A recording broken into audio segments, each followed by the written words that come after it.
Ya, lalu apa sikap BPN Prabowo Sandi mengenai penetapan tersangka terhadap Slamet Ma'arif? Kita akan bergabung dengan rekan Kristi Dewi yang saat ini tengah berada di markas BPN di Menteng, Jakarta Pusat. Kristi.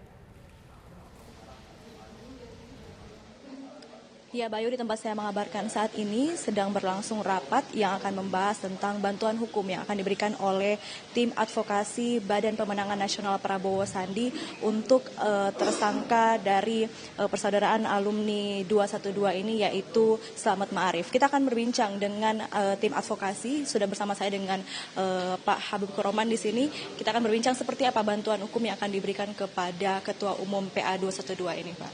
Ya, kita memandang bahwa Ustadz Slamet Ma'arif, Ketua PA 212 adalah salah satu pendukung utama kita. Kita tentu tidak akan biarkan beliau sendirian menghadapi persoalan ini. Kita akan all out membantu, memberikan bantuan hukum kepada beliau.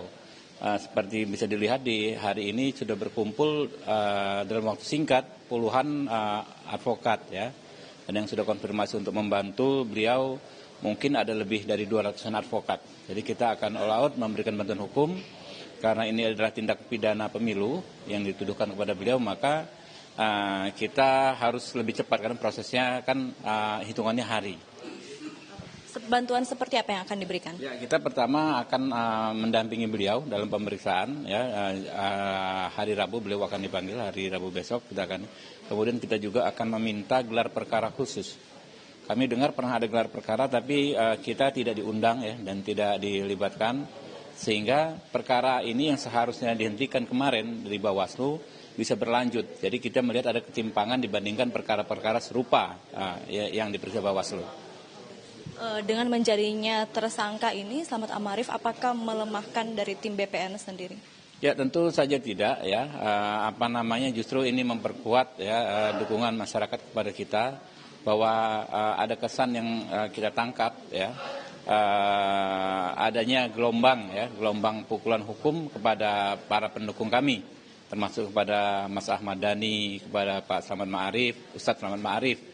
Tapi dimanapun, ya, yang namanya hal-hal seperti ini bukan semakin menciutkan nyali para pendukung kami, justru membangkitkan semangat bahwa memang kita perlu perubahan, kita perlu merubah termasuk dalam konteks hukum. Kita pengen negara di mana asas kesamaan di muka hukum diberlakukan, tidak seperti, ya, yang dikatakan orang terjadi saat ini.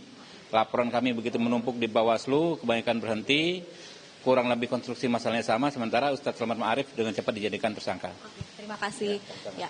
Pemirsa, itu tadi wawancara kami, dan sejumlah bantuan hukum tentunya akan diberikan oleh tim BPN kepada Slamet Ma'arif untuk menjalani proses pemeriksaannya di Polresta Jawa Tengah. Kami kembalikan ke Anda di studio.